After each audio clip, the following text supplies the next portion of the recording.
Bismillahirrahmanirrahim. Assalamualaikum warahmatullahi wabarakatuh. Kita bertemu lagi dalam mata kuliah pengantar ilmu ekonomi mikro. Kita masuk dalam pembahasan mekanisme pasar untuk pasar permintaan. Mekanisme pasar merupakan proses penentuan tingkat harga berdasarkan kekuatan permintaan dan penawaran.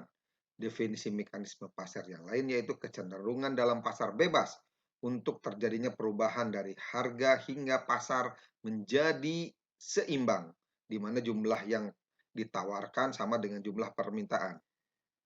Permintaan merupakan keinginan dari konsumen untuk membeli satu barang pada berbagai tingkat harga selama periode waktu tertentu. Misalnya mengenai permintaan pakaian di satu kota.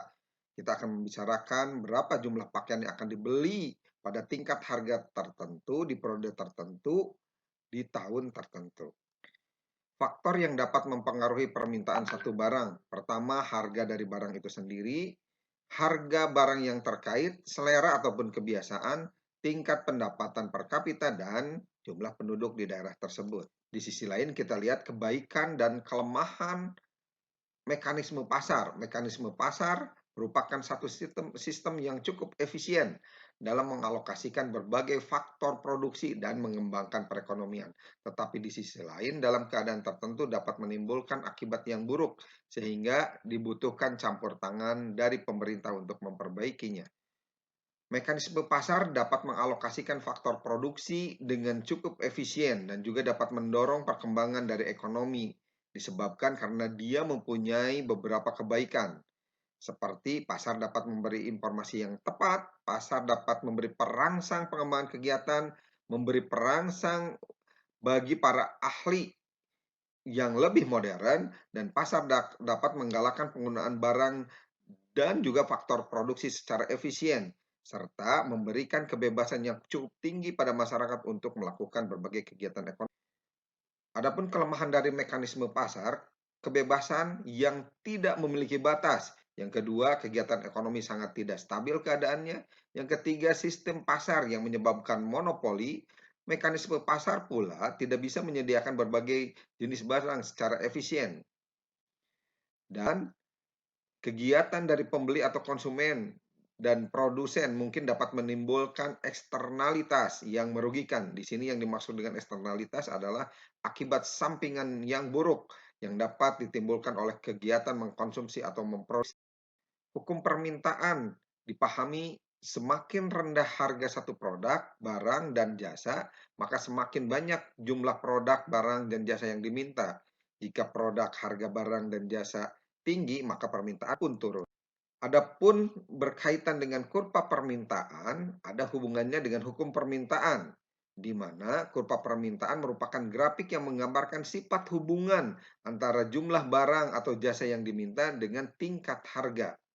Kita lihat dari contoh ini bahwa dengan harga 6.000, permintaan akan barang atau buah jeruk sejumlah 20. Sementara ketika harga 4.500, permintaan akan datang sebesar 140 poin. Intinya, harga semakin tinggi, permintaan pun turun. Harga rendah, permintaan akan naik. Kalau kita lihat tadi sama ketika harga mencapai 4.600, pembelian 140 kg, dan ketika harga 6.000 akan turun permintaan menjadi hanya 20 kg saja. Kurva permintaan memiliki ciri di mana dia digambarkan dari kiri ke kanan atas. Berlereng negatif diakibatkan hubungan yang terbalik antara harga dan permintaan. Jika price naik, maka quantity demand pun turun. Adapun ketika price turun, maka quantity demand pun naik. Jadi, hukum permintaan dapat didefinisikan apabila satu harga barang atau jasa naik, maka jumlah barang atau jasa yang diminta pun akan turun. Sebaliknya, jika harga satu barang atau jasa turun, maka jumlah barang atau jasa yang diminta akan naik dengan syarat dalam kondisi ceteris paribus. Ceteris paribus dalam bahasa Latin disebut, diterjemahkan sebagai dengan hal-hal lain dalam kondisi sama, all other things being equal. di mana sebagai satu asumsi untuk menyederhanakan berbagai formulasi dan deskripsi berbagai anggapan ekonomi. Apa saja faktor-faktor yang harus tetap agar hukum permintaan berlaku? Pertama, pendapatan. Meskipun harga naik, tapi bila pendapatan masyarakat naik, jumlah barang yang diminta pun akan naik. Selera masyarakat bisa mempengaruhi jumlah permintaan barang. Misalkan pada zaman tahun 90-an selera musik, tentunya selera musik yang digandrungi pada saat itu. Yang ketiga, barang substitusi. Kondisi ceteris paribus, hukum permintaan juga berlaku untuk barang substitusi. Selama ada barang substitusi, kenaikan harga menjadi tak terlalu berpengaruh karena konsumen bisa beralih ke barang yang sama walau merek yang berbeda. Yang keempat, perkiraan di masa depan. Pakar ekonomi, pengamat, atau masyarakat umumnya biasa menyukai prediksi-prediksi kondisi barang-barang di masa depan. Dasar prediksi tersebut diantaranya berbagai kondisi saat ini, prospek barang tersebut di masa depan, dan kondisi masyarakat. Yang kelima, kekayaan. Dengan asumsi kekayaan masyarakat akan tetap, maka hukum permintaan akan berlaku. Namun, apakah benar kekayaan masyarakat pasti tidak berubah? Ya, jawabannya tentu tidak. Yang keenam, intensitas dan jenis kebutuhan. Dengan asumsi juga bahwa intensitas dan jenis kebutuhan masyarakat adalah tetap, maka hukum ekonomi pun akan berlaku. Yang ketujuh, kebudayaan.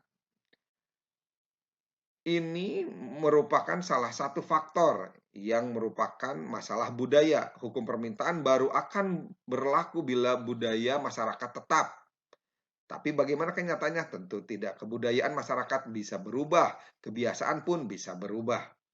Berdasarkan penjelasan di atas, kita simpulkan bahwa kondisi ceteris paribus untuk hukum permintaan ini memang hanya teori. Hukum permintaan dan kurva yang berbunyi permintaan naik bila harga turun atau permintaan turun bila harga naik. Dan wajib diketahui bahwa hanya untuk menyederhanakan variabel dalam hal pemahamannya. Dalam kondisi nyata, faktor yang bisa mempengaruhi permintaan ini banyak juga. Faktor yang mempengaruhi tingkat permintaan, yaitu perilaku konsumen atau selera konsumen. Yang kedua, ketersediaan harga dan barang sejenis sebagai pengganti.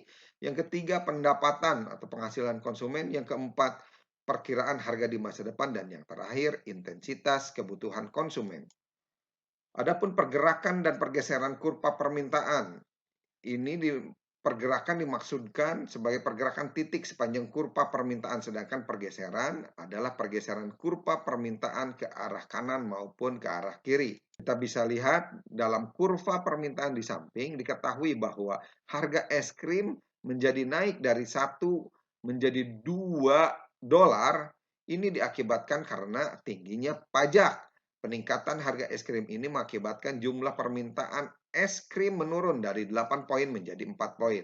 Dan terjadi pergerakan di sepanjang kurva permintaan, yaitu dari titik A menuju titik B. Pergeseran kurva permintaan, selain pergerakan, kurva permintaan juga bisa mengalami pergeseran, baik ke kanan maupun ke kiri. Pergeseran ini terjadi karena berubahnya jumlah produk yang diminta oleh konsumen sebagai akibat dari faktor-faktor, kecuali faktor harga produk. Nah, berbagai faktor yang dimaksud adalah pendapatan konsumen, harga produk lain, selera, harapan, dan jumlah pembeli. Contohnya, permintaan es krim akan bergeser ke arah kanan. Jika apa? Jika terjadi kenaikan pendapatan. Sebaliknya, jika terjadi penurunan pendapatan, pembelian es krim menjadi menurun, bergeser. Jadi ini bukan masalah harga.